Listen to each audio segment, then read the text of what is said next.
على أشرف الأنبياء والمرسلين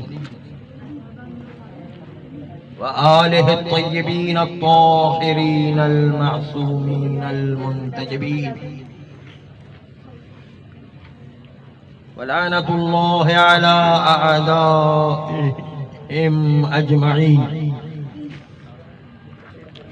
من الآن إلى قيام يوم الدين. بسم الله الرحمن الرحيم. وجعلناهم أئمة يهدون بأمرنا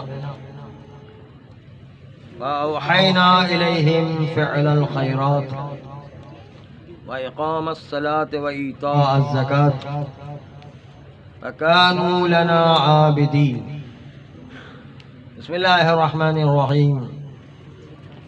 إنا أعطيناك الكوثر فصل لربك وانحر إن شانئك هو الأبتر. بسم الله الرحمن الرحيم. قال المعصوم عليه الصلاة والسلام: قتل الحسين بسقيفة. دعائے قرآنی اور ایک چھوٹی سی روایت کی تلاوت کا شرف حاصل ہوا،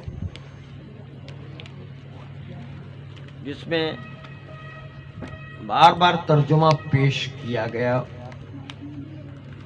کہ ہم نے ائمہ کو بنایا کہ وہ ہمارے امر سے لوگوں کی ہدایت کریں، اور ہم نے ان کی طرف نیک کاموں کی وحی کی، نماز قائم کرنے اور زکوٰۃ عطا کرنے کی وحی کی، اور یہ ہمارے خاص بندے ہیں۔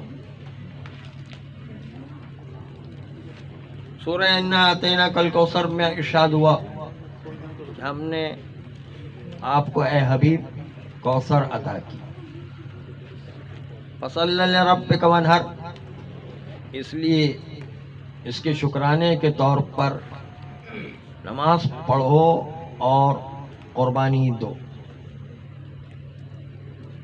ان شانئک هو الابتر، تمہارا دشمن ابتر ہوگا، دم بریدہ ہوگا، اس کی نسل آگے نہیں بڑھے گی، تمہاری نسل آگے بڑھنے والے، تمہیں تو کوثر عطا کی گئی۔ روایت معصوم میں ارشاد ہوا، ایک طرف روایت معصوم میں ارشاد ہوا قتل الحسین فی یوم الجمعہ، مولا حسین کو روز جمعہ قتل کیا گیا۔ شہزادی زینب کی ایک روایت میں ہے قتل الحسین بسقیفہ، مولا حسین کو سقیفہ میں قتل کیا گیا پیر کے دن۔ تو مولا آپ بتائیے کہ آپ کے ہی خاندان سے یہ دو روایتیں آ رہی ہے کہ پیر کے دن حسین کو قتل کیا گیا یا جمعے کے دن قتل کیا گیا؟ تو چھٹے امام نے ارشاد فرمایا کہ دونوں روایت اپنی جگہ پر صحیح ہے۔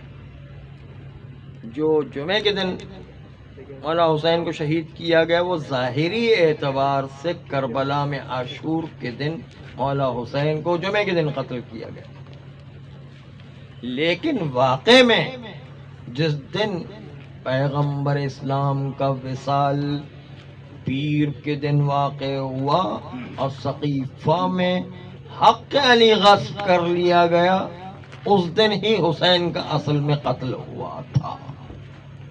یہ بی بی زینب کی روایت ہے۔ چنانچہ دونوں روایت اپنی جگہ پر صحیح ہے، لیکن عزیزو آپ کو کربلا کے اندر ایک نقطے پر ہمیشہ توجہ مرکوز رہے کہ خالی مولا حسین کی سیرت پڑھ کے جو آدمی بھی قیام کرے گا ہمیشہ ناکام ہو جائے گا، اس لیے کہ جب تک مولا حسن کی سیرت مولا حسین کی سیرت کے ساتھ نہیں ملے گا سیرت مکمل نہیں ہوگی۔ اس لیے کہ مولا حسن کی سیرت میں تیاری کربلا ہے، جب تک کربلا کی تیاری نہ ہو قیام کربلا نہیں ہو سکتا ہے۔ اس لیے دونوں سیرتوں کو ہمیں ملانا ہے تو نتیجہ کربلا صحیح آئے گا. اس لیے دشمنوں کی یہ کوشش رہتی ہے کہ ہمیں صرف کربلا کی سیرت تو بتائی جائے، مولا حسن کی سیرت نہ بتائی جائے. جو اصل سیرت حسن ہی ہمیں سیکھنے کی ضرورت ہے کہ کربلا کی تیاری کس طرح ہوا کرتی ہے، تاکہ دشمن یہ ذہن میں لیے ہوئے بیٹھے ہیں کہ شیعہ حضرات تیاری کرے ہی نہیں، خالی قیام کریں گے اور ہمیشہ ناکام ہوں گے. یہ دشمنوں کا ایک خاص حربہ ہے کہ تاکہ مولا حسن کی سیرت کو چھپایا جائے اور شیعہ حضرات کوئی تیاری نہ کریں. تیاری نہیں کریں گے، خالی مولا حسین کی سیرت پر عمل کرنے جائیں گے، ہمیشہ ناکامی ہو جائے گی. اس لیے دشمنوں کو بھی پتا ہے کہ شیعوں کو تیاری نہیں کرنے دینا، اور تیاری سیرت حسن میں. اس لیے ہمیشہ ہمیں زیادہ توجہ مولا حسن کی سیرت پر دینے کی ضرورت ہے کہ جہاں پر کربلا کی تیاری کروائی گئی.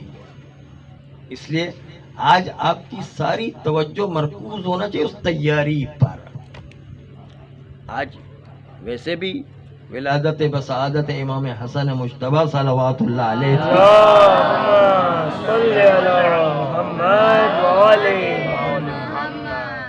اور اس میں جو ہے وہ مولا حسن نے صلح حسن کے ذریعے سے جو 6 شقیں لکھوائی تھی اس کے ذریعے سے مہلت حاصل کر لی تاکہ سکون سے بیٹھ کر کربلا والوں کے افراد کی تیاری کی جا سکے.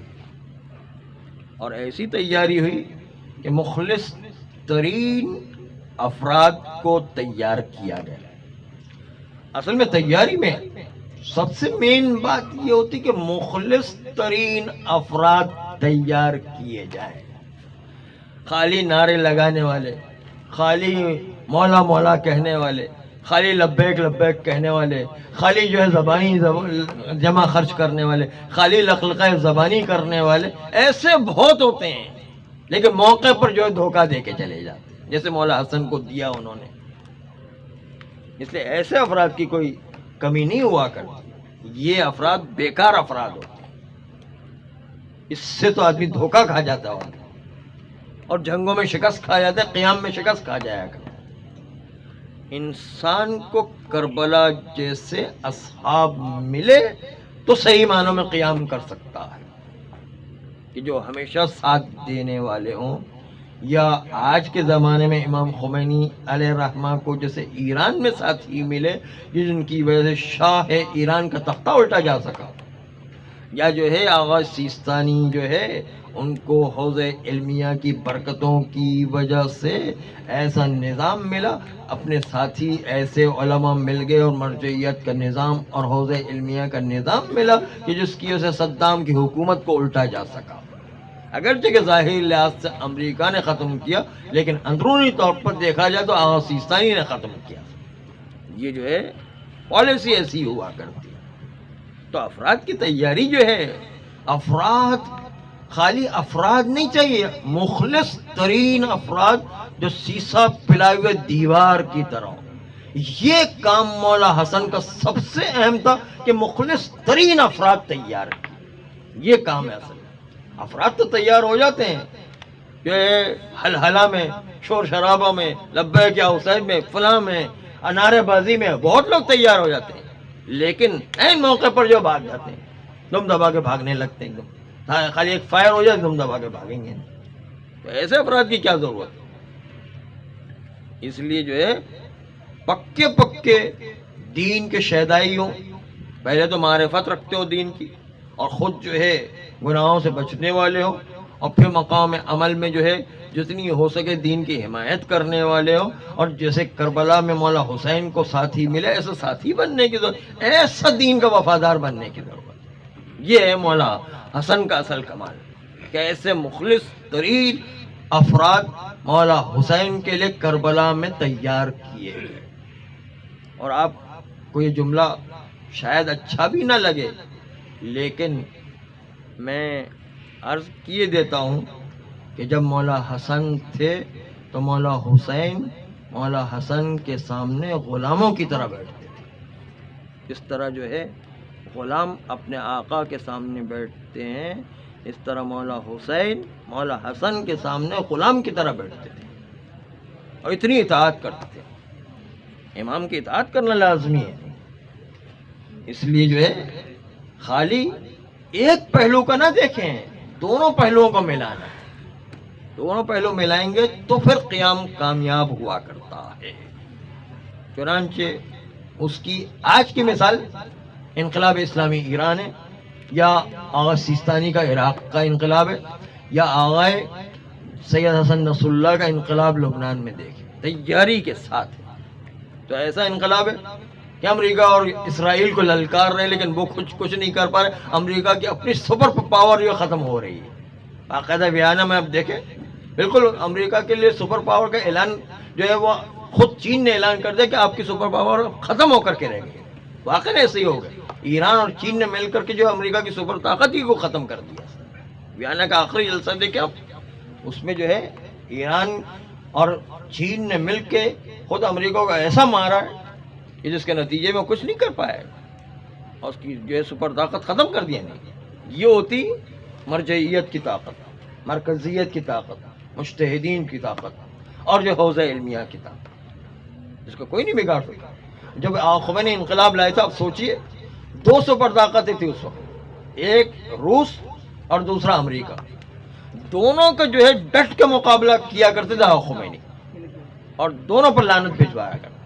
مارک بر امریکہ جس طرح کہتے تھے، مارک بر شوروی بھی کہتے، شوروی یعنی روس یعنی، اور مارک بر اسرائیل، تینوں کو جو ہے مارک بر کیا کرتے. لیکن کوئی بگاڑ نہیں سکا کیونکہ مرکزیت اور مرجعیت اور حوزہ علمیہ کا نظام. محمد و آل محمد صلوات.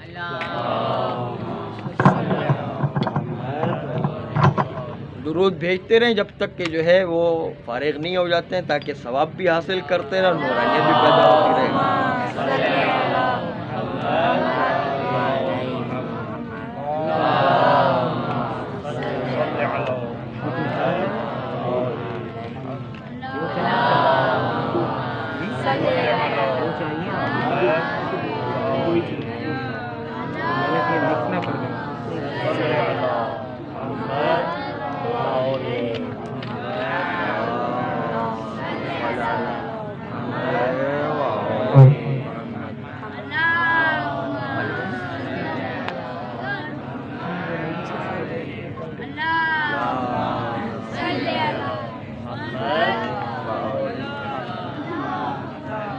تو انقلاب اسلامی ایران، اس میں آپ دیکھیں کہ کتنی تیاری کی گئی ہے.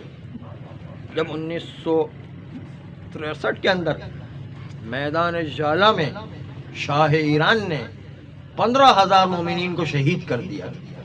میدان جالا جس کا نام اب تو ہو گیا میدان 15 خرداد، کیونکہ 15 خرداد کو ایرانی تاریخ کہلاتی ہے. 15 خرداد، اس 15 خرداد کو یہ حملہ کیا گیا تھا، اس لیے اس کا میدان کا نام لیا میدان 15 خرداد.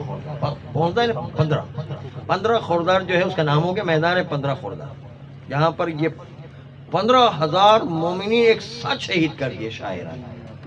انقلاب تو اسی وقت آ جانا چاہیے تھا، لیکن نہیں، اس وقت تیاری نہیں تھی. علماء کو پتہ تھا کہ اگر ابھی ہم نے حملہ کر دیا شاہ ایران پر تو نتیجہ ہوگا شکست کھا جائیں گے.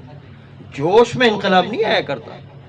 قیام جو ہے جوش کا کام نہیں ہوتا، پہلے مکمل تیاری کرنا پڑتی ہے. تیاری کے بعد پھر جب قیام کیا جاتا ہے تو اس کے نتیجے میں فائدہ ہوا کرتا، ورنہ مومنین کی جانیں چلی جاتی ہیں، خامخواہ عزتیں چلی جاتی ہیں، ناموس چلی جاتے، مال و دولت لوٹ جاتے، کچھ فائدہ بھی کچھ بھی نہیں ہوا کرتا.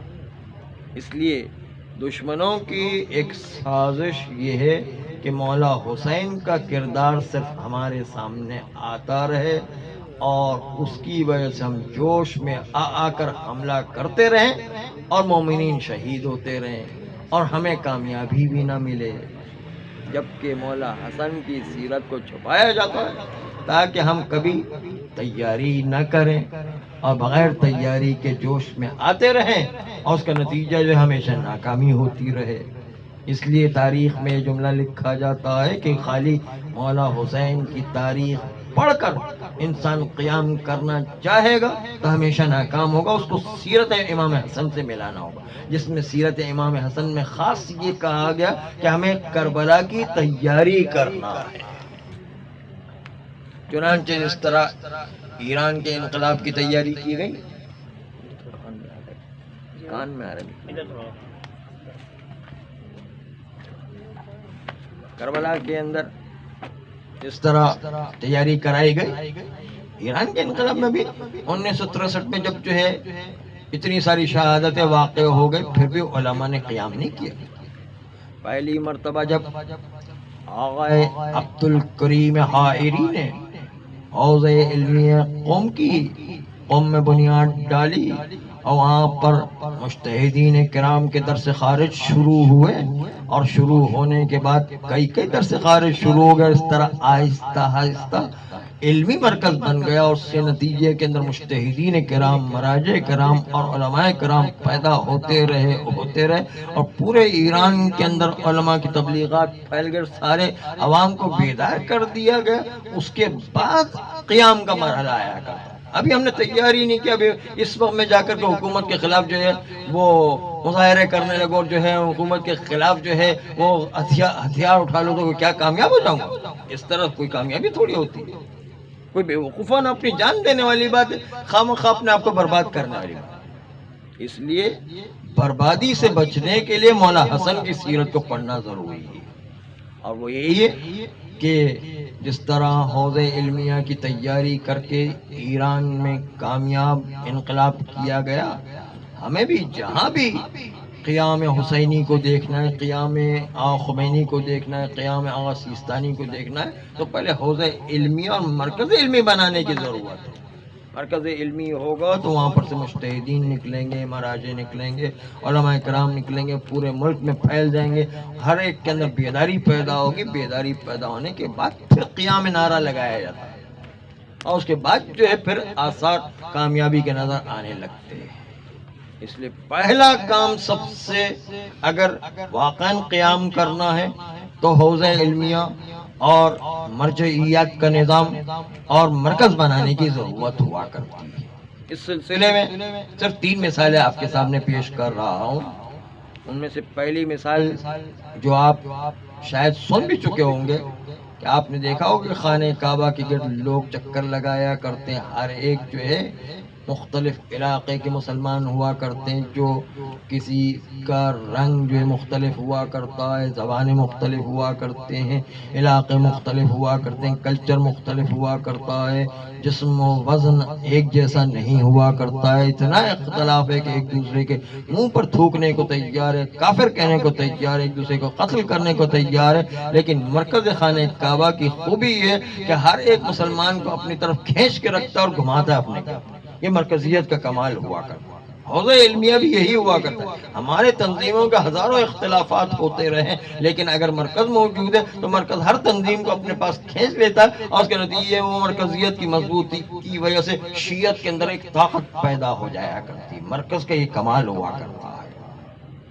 چنانچہ دوسرا واقعہ جب امام بارگاہ علی رضا میں جو نمائش کے قریب ہے وہاں پر دھماکہ ہوا، تو اس وقت جو ہے وہاں پر بہت مختلف ویلفیئر کے ادارے، پولیس کے ادارے، CIA کے ادارے، مختلف مومنین اور مختلف جو ہے ہجوم اور جو ایک ہنگامے سے کیفیت ہوتی ہے. تو عباسی شہید ہاسپٹل کے اندر بہت سارے مومنین جمع ہو گئے، پولیس کے ادارے، CIA کے ادارے، ویلفیئر کے ادارے، مختلف ادارے جمع ہوئے، اور جو ہے ویٹ کرنے لگے،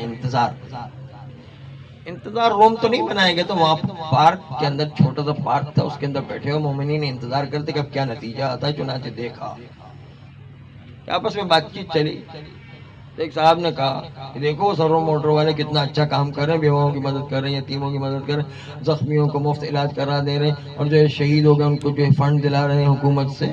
کتنا اچھا کام کر رہے ہیں. تو وہاں ایک طالب علم بیٹھا ہوا تھا، دینی طالب علم. اس نے کہا ٹھیک ہے وہ بہت اچھا کام کرے، لیکن سرو موٹر والے سے عظیم اس شخص کا کمال ہے کہ جس نے سرور موٹر والے کا ذہن بنایا. اصل آدمی ذہن بنانے والا ہوتا ہے. ذہن بنانے کے بعد تو سرور موٹر والے کو وہ کام کرنا ہی کرنا ہے. اگر وہ کام نہیں کریں گے تو خود پریشان و مضطرب ہو جائیں گے. تو ان کا بڑا کمال نہیں، اور ذہن بنانے والے کا کام ہوا کرتا ہے. اور خالی انہوں نے سرو موٹر والے کا ذہن نہیں بنایا گا، معاشرے میں ہزاروں افراد کا ذہن بنایا گا. اصل آدمی جو ذہن بناتا ہے، جو ذہن میں کرے، وہ اصل انسان ہوا کرتا ہے، جو اصل کام کا معاشرے میں آدمی ہوا کرتا ہے. اب ایک آدمی جو ذہن بنانے والا اتنا قیمتی ہے، تو وہ ادارہ کتنا قیمتی ہوگا کہ جو ذہن بنانے والوں کی تربیت کیا کرتا ہے. چاہے لوگ اس کو کہیں کہ مدرسوں میں کیا ہوتا ہے، وہاں پر تو صرف مفت خورے جمع ہوتے ہیں، اور جو ہے انگریزوں کا کہنا ہے کہ ریسپیکٹیبل بیگرز جو ہے جمع ہو جایا کرتے ہیں. تو یہ جو ہے دشمنوں کی سازش کا حصہ ہوا کرتے. ورنہ امام نے اس کو فرمایا کہ جو مدرسوں میں پڑھتے وہ امام کے سچے سپاہی ہوا کرتے، وہی جو ہے عقید امامت کی سرحدوں کا دفاع کیا کرتے ہیں. باقی کون ہیں جو اسکول میں پڑھتے ہیں، کالج میں پڑھتے ہیں، یونیورسٹیز میں پڑھتے ہیں، جہاں پر بھی پڑھتے ہیں، سب کے سب جا کے بالآخر ایسا نظام بنایا گیا کہ سب کے سب دشمن کے ساتھی بن جاتے ہیں. اس لیے کہ بینک میں چلا جائے دشمن کا ساتھی بن جاتا ہے، گورنمنٹ میں چلا جائے دشمن کا ساتھی بن جاتا ہے، امریکہ چلا جائے دشمن کا ساتھی بن جاتا ہے، یورپ چلا جائے دشمن کا ساتھی بن جاتا ہے، سعودی عرب چلا جائے دشمن کا ساتھی بن جائے، دبئی چلا جائے دشمن کا ساتھی ہے، جہاں چلا جائے دشمن. ایسا سسٹم سیٹ اپ کیا گیا کہ جس کے نتیجے دشمن کا ساتھی بنتا ہے. سارے اسکول آف تھاٹ جتنے بھی ہیں سب کے سب دشمن کے ساتھی بن رہے. صرف مدرسے کا آدمی وہ ہوا کرتا جو امام کا سپاہی بنتا ہے. اس کی عظمت کو سمجھیں کہ مدرسے کا آدمی کتنا قیمتی ہوا کرتا ہے. یہ ہے جو لوگوں کے اصل ذہن بناتا ہے. وہ ذہن بنانے والوں کے ادارے کا نام مدرسے دینی ہوا کرتا. جب مدرسے دینی اتنا قیمتی ادارہ ہے تو آپ وہ سوچیں کہ جو سارے مدرسے دینی کو ادارہ کرتا ہو، سارے مدرسے دینی کا نظام چلاتا ہو، اسی کا نام تو حوزہ علمیہ ہوا کرتا ہے جو سارے دینی مدارس کو چلانے کا کام کرتا ہے. تو پھر اس ادارے کی کتنی اہمیت ہوگی جو پوری کائنات کے اندر جو ہے سارے مدرسوں کا نظام چلایا کرتا ہے. اور یہی نظام امام معصوم نے مرجعیت حوزہ علمیہ کا قائم کیا طاغوتی سسٹم کے مقابل میں. جو امریکہ خالی ظالم نہیں ہے، ظالموں کو پروان چڑھانے والے کو طاغوت کہتے ہیں، ظالموں کو فیڈ کرنے والے کا نام طاغوت ہوا کرتا. تو طاغوتی طاقت کے مقابل میں امام نے مرجعیت و حوزہ علمیہ کا سسٹم دیا. اور ہمیشہ ظالم کے مقابل میں، طاغوت کے مقابل میں ایک آدمی کبھی قیام نہیں کر سکتا. سسٹم کے مقابل میں سسٹم کو ٹکراؤ تو اس کے نتیجے میں جو ہے کامیابی ہوا کرتی ہے. اور خمینی نے کر کے بتایا، سیستانی نے کر کے بتایا. دیکھو سسٹم کے مقابل میں سسٹم لے کر آؤ، اس کے نتیجے میں طاغوت سے سسٹم کو آپ شکست دے سکتے ہیں، ورنہ جو ہے طاغوتی سسٹم کو شکست نہیں دے سکتے. آپ ایک آدمی فردی طور پر قیام نہیں کر سکتا. سسٹم بنا، سسٹم کا نام ہے حوزہ علمی، سسٹم کا نام ہے مرجعیت کا نظام. جب تک یہ مرکزی نظام نہیں بنایا جائے ہم کامیاب نہیں ہو سکتے. چنانچہ انہوں نے کہا کہ دیکھیے یہ ایسی شان شوکت حوزہ علمیہ کی ہوا کرتی ہے کہ باقاعدہ طاغوتی نظاموں سے ٹکرایا کرتا ہے، ان طاغوتی نظاموں کو پاش کر دیا کرتا ہے. تیسری مثال عرض کر رہا ہوں. کسی زمانے میں علامہ رشید ترابی صاحب ماڈل روڈ کے اندر تقریر کیا کرتے تھے، اور وہیں سے علامہ رشید ترابی ابھرے ہیں. وہاں پر جو ہے اعتکاف کا پروگرام ہوا کرتا تھا ماہ رمضان میں بھی، اور اعتکاف جو ہے وہ شعبان میں بھی ہوتا ہے، رجب میں بھی ہوتا ہے. ایک دفعہ جو ہے اعتکاف کا پروگرام اندر تھا مسجد مارٹن روڈ میں. ہمارے ایک دوست غلام علی پنجوانی صاحب، بیچارے اب تو مرحوم ہو گئے، جنہوں نے راؤنڈ ٹیبل بنایا ہے. راؤنڈ ٹیبل کا سسٹم انہوں نے شروع کیا ہے. غلام علی پنجوانی صاحب ہمارے دوست تھے. اس وقت غلام عباس میں پڑھاتے تھے، وہ اسلامیات کے ٹیچر تھے. اچھا اسلامیات کے ٹیچر تھے. اس وقت جو ہے پہلے دن جب 9ویں 10ویں کلاس کو پڑھانے کے لیے گئے، جب پہلی دفعہ گئے تو جاتے ہی بچوں سے کہا کہ بچوں دیکھو میں آپ لوگ کبھی ماروں گا نہیں. سارے ٹیچرز مارتے تھے، انہوں نے کہا میں کبھی آپ کو ماروں گا نہیں. تو سارے بچوں نے پوچھا کہ بھائی آخر کیوں نہیں ماریں گے آپ؟ کہا اس لیے نہیں ماروں گا کہ دیا واجب ہو جائے گا. کہا یہ دیا کون سی چڑیا کا نام ہے؟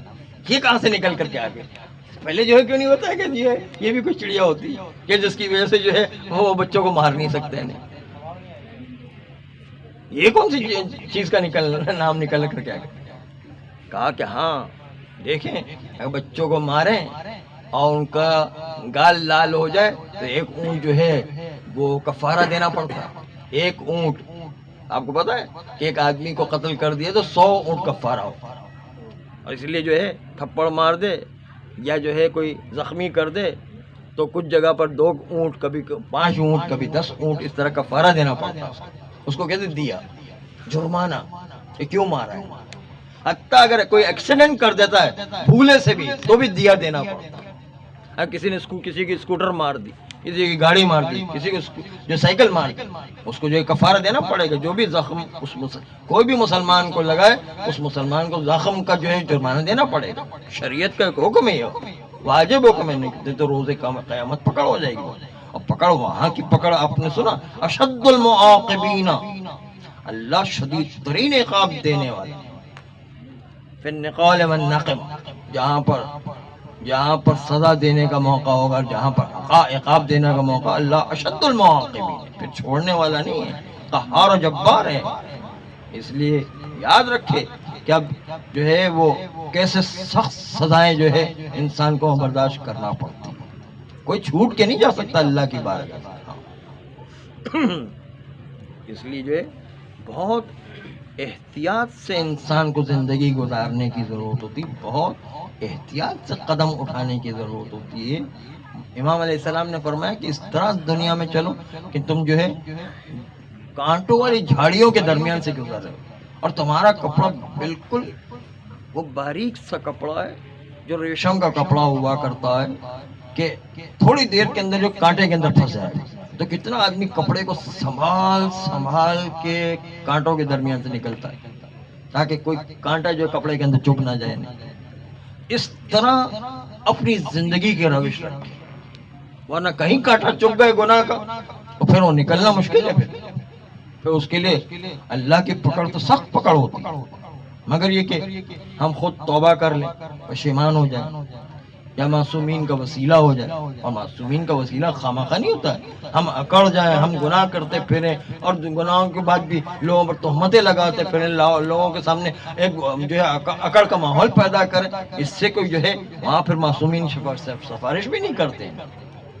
سفارش اس کی ہوتی جو تھوڑا بہت اوپر نیچے ہو جائے تو معصومین سفارش کیا, یا اللہ کی رحمت شامل ہو جائے. اللہ کی رحمت اللہ کی کسی سے رشتہ داری نہیں ہے, بلکہ جو ہے وہ جو مستحق کے رحمت ہوا کرتا اس پر اللہ کی رحمت نازل ہوا کرتا.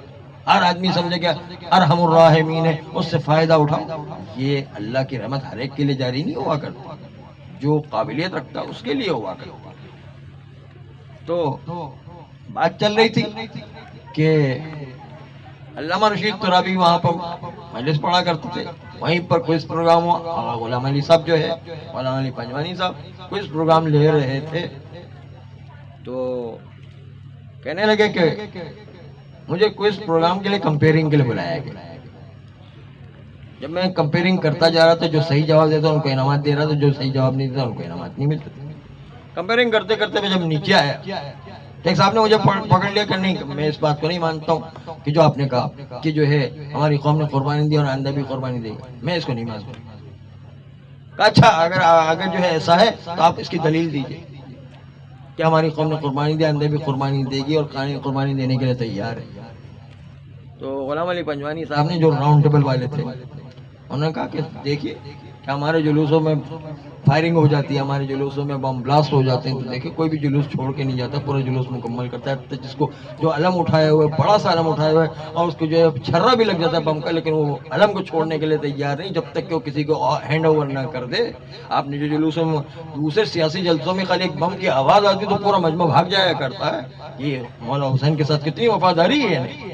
اور پھر خالی اسی جلوس کے اندر آپ دیکھیں یہ ساری چیزیں کارروائی ہونے کے باوجود آپ دوسرے سال اسی جلوس کے اندر دیکھیں تو 5 گنا مجمع بڑھ جاتا ہے. یہ مومنین اپنے عمل سے نہیں بتا رہے کہ ہم اپنے سینوں پر بم کھانے کے لیے تیار ہیں, ہم اپنے سینوں پر گولی کھانے کے لیے تیار ہیں, اور حسین کا ماتم چھوڑنے کے لیے تیار ہیں. یہ کیا ان کی قربانی نہیں تھی اور کیا چیزیں؟ اسی طرح جو ہے کراچی میں اور کوئٹہ کے اندر ٹارگٹ کلنگ ہو رہی تھی تو آپ دیکھیں کہ کتنی ہی مومنین جو ہے ان کو ٹارگٹ کلنگ، ڈاکٹر، انجینئر اور سیکریٹریٹ کے افراد کو جو ہے ڈاکٹر کے اور ٹارگٹ کلنگ کے اندر شہید کر دیے گئے. لیکن آپ کسی کے بھی گھر کے اندر جا کر کے دیکھیں کہ ان کا سہاگ اجڑ گیا، لیکن کیا کسی گھر کے اندر کسی بیوہ نے جو ہے اپنے شوہر کے شہید ہو جانے کے بعد اپنے ایمان کے راستے کو تبدیل کر لیا؟ کوئی آپ کو ایک بھی نہیں ملے گا جس نے اپنے ایمان کے راستے کو تبدیل کر لیا.